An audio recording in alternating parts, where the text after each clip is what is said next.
Hi, I'm Lisa Greenhill, AAVMC's Chief Organizational Health Officer. Welcome back to AAVMC's On Air podcast. To kick off 2026, we are revisiting a podcast recorded in 2021 with Dr. Laura Molgaard, Dean of the University of Minnesota's College of Veterinary Medicine. During this episode, Dean Molgaard and I discussed dealing with DEI crises in the aftermath of the murder of George Floyd in Minneapolis in 2020. The college community in Minneapolis has experienced a lot over the last decade with the deaths of Philando Castile, George Floyd, Renee Good, and most recently, Alex Preddy. This has brought national and international attention to this city. Our team decided to re-release this conversation in the wake of recent events in the city. These crises affect everyone in the college community and pose unique challenges for leaders like Dean Molgaard. And we thought this is a time to start those conversations again. So with that, on to our kickoff episode for 2026.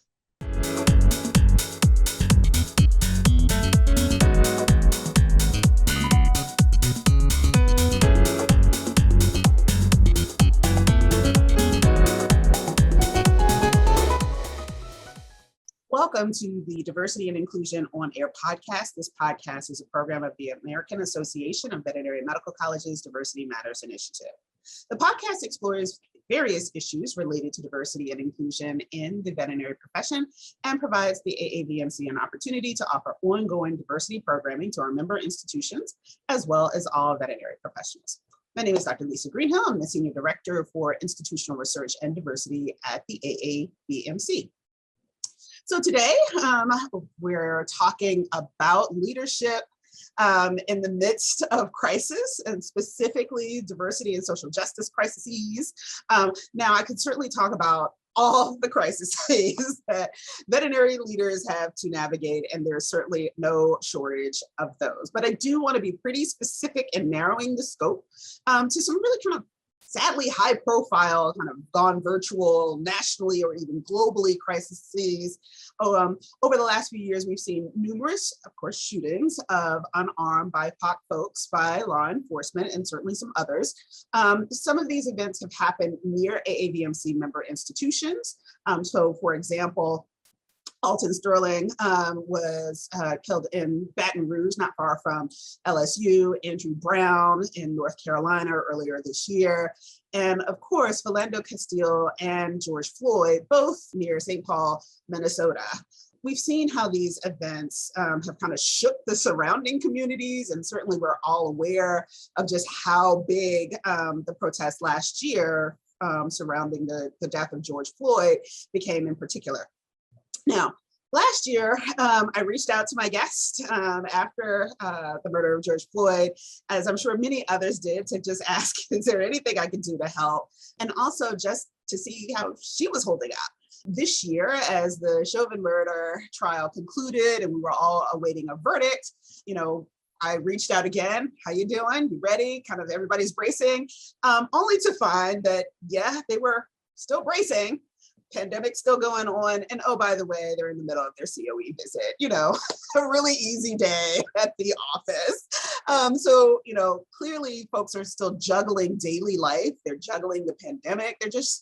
And then these things just are happening that aren't necessarily directly veterinary related, but they're people related, right? And so they're just kind of affecting people in the academic environment. So to talk about all of this, I'm pleased to welcome my special guest, Dr. Laura Molgaard, the Dean of the University of Minnesota's College of Veterinary Medicine. Welcome, Laura. How are you? I'm great. Thanks for having me.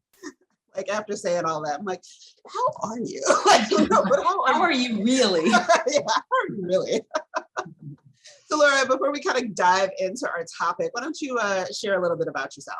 So I am the dean at the University of Minnesota College of Veterinary Medicine, as you said, and I've been in this role officially since June of this year, so just a few months, but I had been interim dean for almost 2 years prior to that. So that's my recent background. Before that, I was associate dean for academic and student affairs, so working closely with students and faculty for almost, I think 18, 19 years. And before that, more heavily involved in teaching, not administration, with a little bit of clinical practice sprinkled in there along the way in primary care general practice. Great, great, awesome. So I've known you for quite a few years now, Yeah. and I just love the work that you've done, and just so great to work with. So I'm really glad to have you on the show. Thank you. So welcome. So you all have experienced quite a bit in the last. Oh my goodness, yeah. Years. And certainly things seem to reach a pretty fevered pitch last year after the death of George Floyd. So can you, tell us just a little bit about what that was like from the vantage point of a dean of a vet school? Absolutely. Yeah, it was obviously a really, really hard time for lots of people. And I thought it was important to recognize, not only internally through self-awareness, but externally through my communications, that we weren't all experiencing that trauma the same way.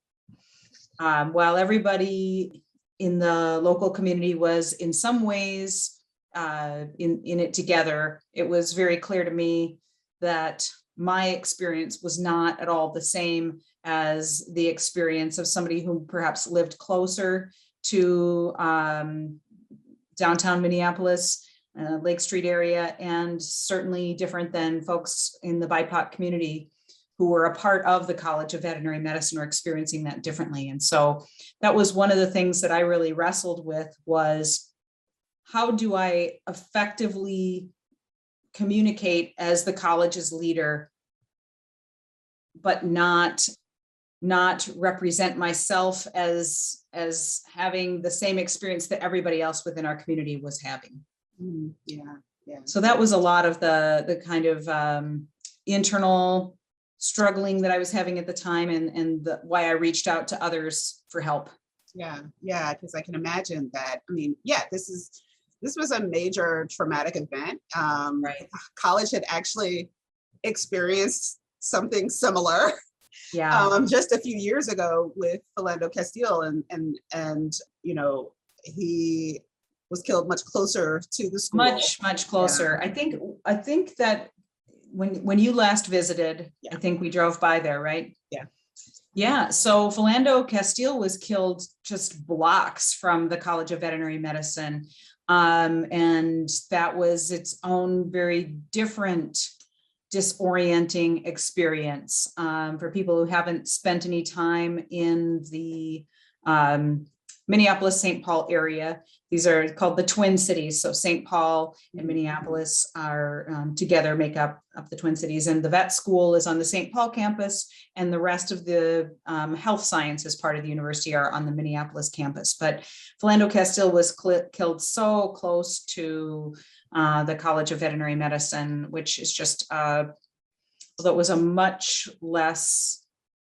there was less public outcry at that time, certainly less national and international attention. That was, that hit close to home in a different way. Yeah. So do you feel like, last year that it not only was it kind of happening again, but then it just blew up in such a incredible way that I only can imagine what faculty, staff, and students even were just, kind of reeling.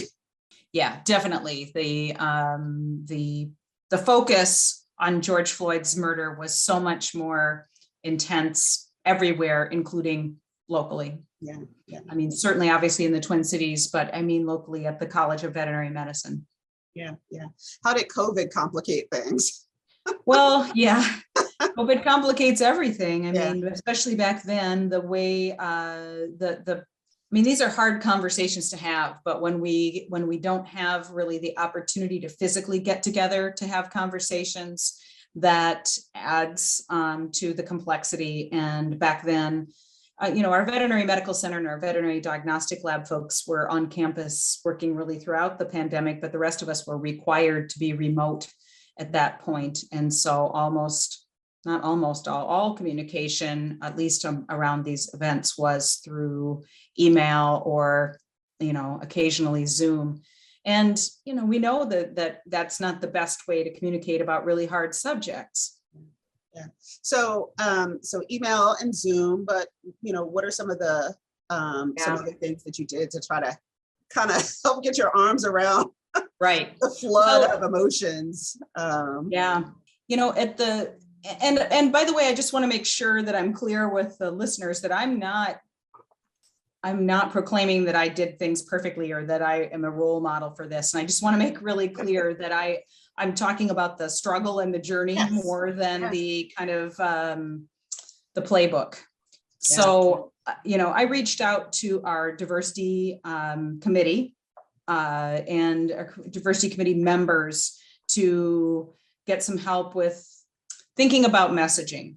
I think at that point in time, leaders around the world were feeling that they should make a statement. And you and I have had some conversations about that, right? Like, what does it mean to make a statement? And who am I to make a statement? But silence speaks volumes as well. So a statement felt really important, yet insufficient. And the imposter syndrome that I had to deal with at that point was huge. So I reached out to diversity committee members to get some help with crafting a message. And I got some really, really helpful feedback from folks who'd been through the advanced diversity certificate that's offered through the Office of Equity. It's actually called the OED, or Office of Equity and Diversity Certificate program at the university. And so that was really helpful to me to get some guidance and coaching from folks who had gone through different kinds of learning than I had gone through.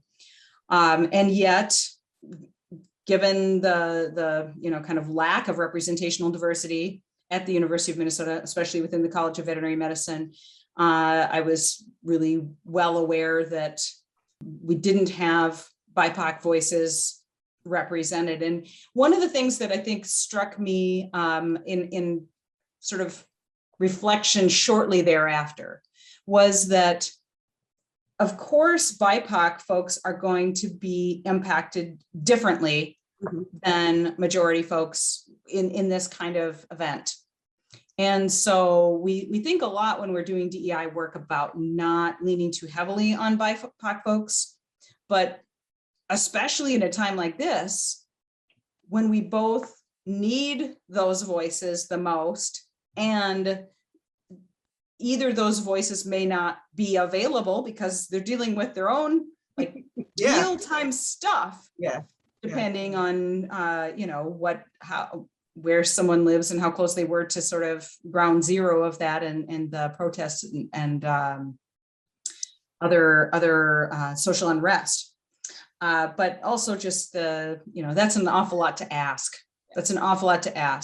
But it was really important to me to, once I had more access to talk to some of my BIPOC colleagues that at that time were on the diversity committee, I was able to get a much richer perspective of everything, but also I was able to then find my voice a little bit better about what do I have to contribute here that doesn't feel like, who am I to be the spokesperson?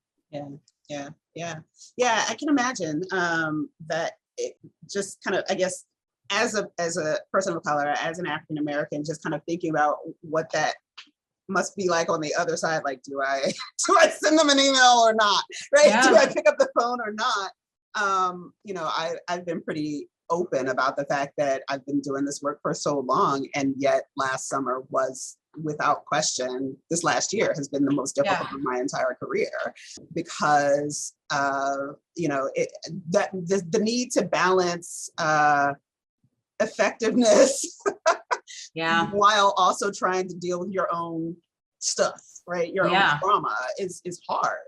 Right. So I can imagine that kind of broaching that is challenging. So, one of the things that we certainly talk a lot about in veterinary medicine is well-being. We all know that, well-being is a challenge in veterinary medicine. What did you do to take care of you during that time? Yeah, for me, taking care of myself when times are tough, which, over the last couple of years have been more often than not, getting outdoors is a survival strategy for me.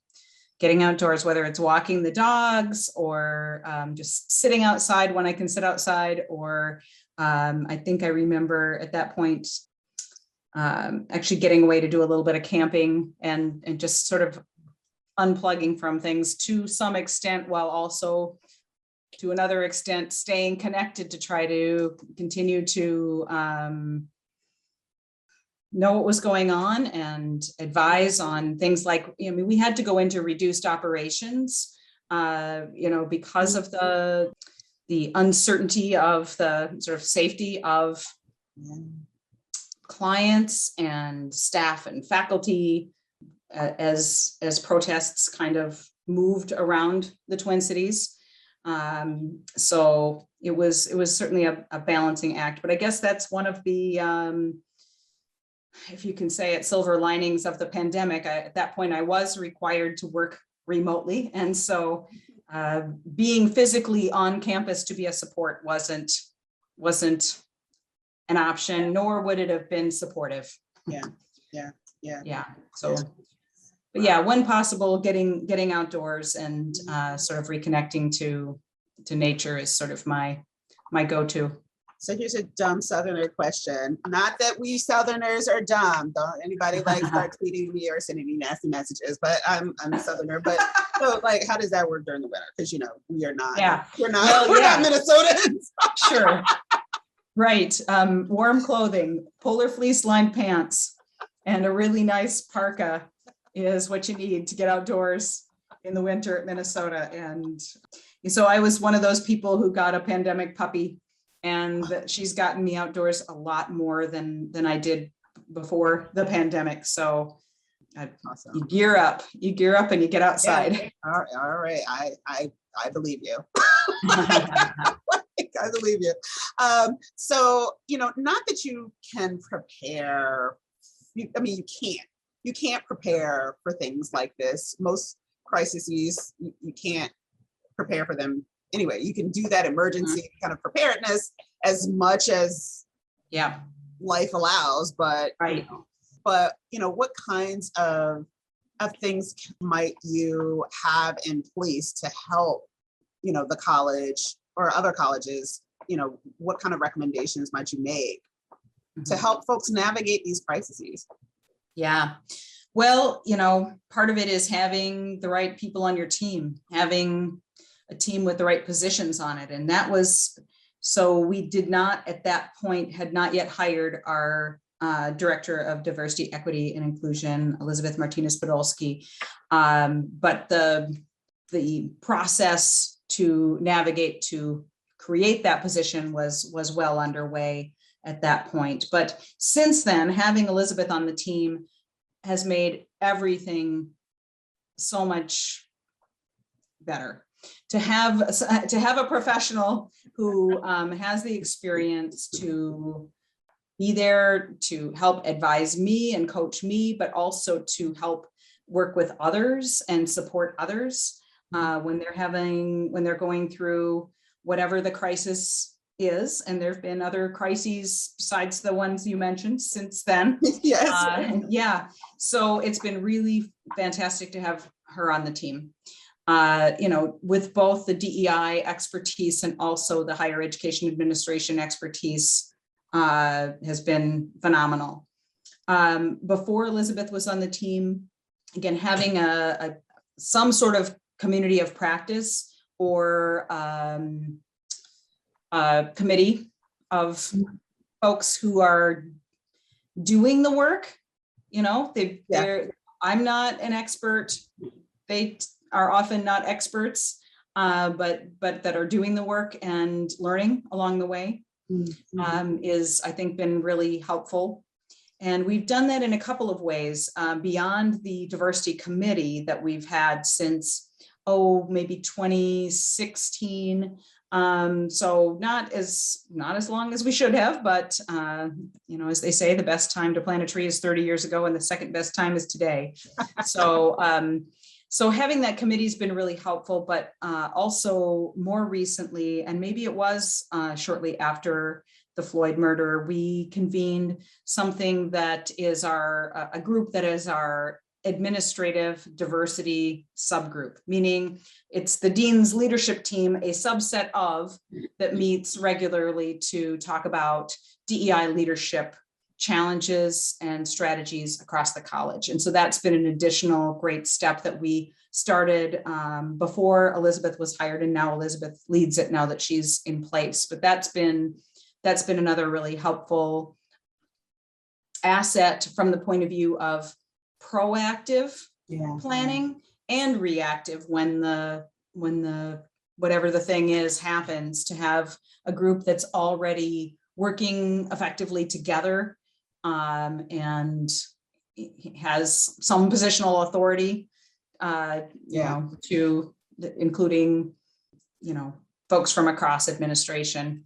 So that's been another helpful strategy. Staying connected to the other resources around campus, our Office of Equity and Diversity. That's been another great. Now, of course, those folks get really busy when one of these things happens. And so I don't mean that in the moment I call them up, because they're trying to help a lot of other people. But to have those relationships and those connections that are ongoing. Mm-hmm. And then the other readiness piece is just studying and learning, reading books, reading articles. We've got opportunities around the college for article clubs and book clubs. And then we have contracted with a local DEI consulting group to provide continuing education for faculty, staff, and students. And because this happened during the pandemic, that's all on Zoom. So it tends to be an evening thing. So not everybody can attend, but most people can attend some of the time. Yeah. Oh, those are great. So for you, as dean and as a leader, what are some of your own kind of lessons learned that you're willing to share? Sure. Know what you don't know. Know how to connect with people who do know. Not everybody knows, not anybody probably knows everything, but, have that team, have that network. Know that you're not going to get it right. And you're going to have to give yourself some grace. And I don't mean that I think that there was anything horrible that went awry, but I think, my thoughts about these responses or these statements is that they're necessary but not sufficient. And so there are times we need to speak out. And there are times where we're not sure if we should speak out, because there's stuff happening all over the place all the time, right? But one of the things that I've really done with some intention is to think about how to weave the messages that reinforce my leadership values over time in my messages. So it isn't a reactive message because this bad thing just happened. Well, it's both. We do need to react when a bad thing happens, especially something that directly affects our community, whether that's because it's locally or because of some other connection. But I think it's really important as any leader who's committed to culture change would probably agree. It's really important that this messaging be consistent over time and reinforcing. So it is clear that, I mean it, that this really does matter to me, and that this is something that I'm committed to advancing the work of DEI at the college, not single-handedly, not as an expert, but with others shoulder to shoulder, and keeping that in the spotlight, even when there isn't something externally prompting it. Yeah. Such important things. And I really kind of, there are two things, I guess, that I think I wanted to note. Well, three, actually. One, so book clubs and journal clubs, awesome. So here's my shameless plug for AAVMC's community read. Yeah, there you go. My shameless plug, we're currently reading Why Do All the Black Kids Sit in the Cafeteria Together, about racial identity development. So always great to hear those kinds of things. And this idea that statements are necessary but insufficient, right? And I think that the duality of that gets lost on folks. And it's one of those things where if you don't do a statement, you're definitely going to get crushed. If you do a bad statement, it might actually be worse than not doing a statement. But not doing a statement is not really an option, right? Yeah. And so there's this kind of really weird continuum that you're trying to hit the right sweet spot where you are reflecting those core values, but also recognizing and acknowledging for folks, I just want to acknowledge that these things happen and that folks are hurting, and that, especially with the world the way it is, there may be limited opportunities to fix this, like, right? Right. Or to actually just meet you where you are physically and emotionally. And so I think that those things are really important. And then that final piece, Laura, about, making sure that all along the way, well before, crises emerge, because they do daily. So it's just most of them are smaller. Right? Or distant. Right. But, I think that a lot of us talk about values, but we don't talk about what they look like or what they sound like or what they feel like. But if folks are really consistent, we still might not be able to describe it, but we know it when we see it, hear it, and read it, right? And so it's really, really important for folks to establish those core values and adhere, like constantly be a mirror reflecting. All right, so now that a year has passed, we're also, months past the trial verdict, the sentencing, that's all kind of wrapped up. Things, of course, are still happening related to the Floyd case in particular. There's just always kind of churning things kind of happening. But how are things on campus?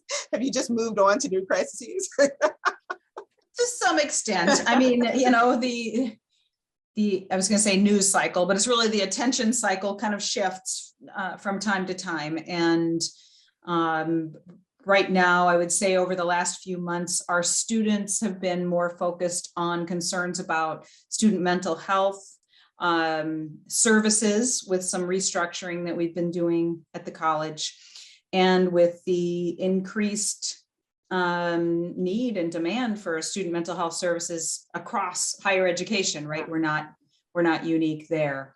But that has been more of the student focus over the last few months. But yeah, I mean, the learning about all sorts of DEI issues, topics, concerns continues across the college through these various groups, some of which are more grassroots groups and some of which are more kind of official committee type groups. So conversations about race continue for sure, even though student mental health maybe has taken the center stage in recent months. Great. Well, I really appreciate you taking some time to talk about these things, because I just remember in the days after that all I could think about was, well, not all I could think about, I thought I was thinking about a lot of things, but with respect specifically to, the College of Veterinary Medicine is, wow, they just went through a version of this a few years ago. And now this one is, and I do think that the fact that the Twin Cities had just kind of gone through something like this and a few years ago, that it made the death of George Floyd that much more attention grabbing, right? Because the cities had just gone through something similar. But I really appreciate you taking some time and hoping that you and all of your dean colleagues navigate all the crises that you deal with on a daily basis as well. We're all grateful to have you on Bat Phone. You've been a phenomenal resource over many years for both, certainly for crises, but also for just garden variety challenges and for opportunities, and kind of coaching and advising us along the way. And I feel like, that has made a big difference in where we are in 2021 versus where we were in 2016. Yeah. And I don't mean to claim any, major triumphs, but I would claim that there's been a much deeper and broader focus on DEI issues. And, it's great to have someone like you at AAVMC there to help coach us from the sidelines or sometimes front and center. Oh, well, thank you. And I just have to shout out, Laura made one of my dreams come true. Sadly, it was like after the worst possible thing. But the last time I was in Minnesota, she took me to Paisley Park so that I could properly pay my respects to Prince. Thank you. Like, that meant a lot to me. Next time you're in town, we'll have to go back, because Paisley Park is, back then it was more kind of paying respect at a distance at a chain link fence. And now there are more opportunities to connect kind of more intimately. I'm so there. So thank you. Thank you. It's great to end on a positive note. So this has been another episode of AAVMC's Diversity and Inclusion on Air. To my guest, Dean Molgaard, thank you very much for joining me for this chat today. Be sure to subscribe to the podcast on your favorite podcast app, and be sure to like us on our Facebook page, which is AAVMC's Diversity and Inclusion on Air. And stay tuned. We'll be back in a few weeks. Thanks for listening. Thank you. Mm-hmm.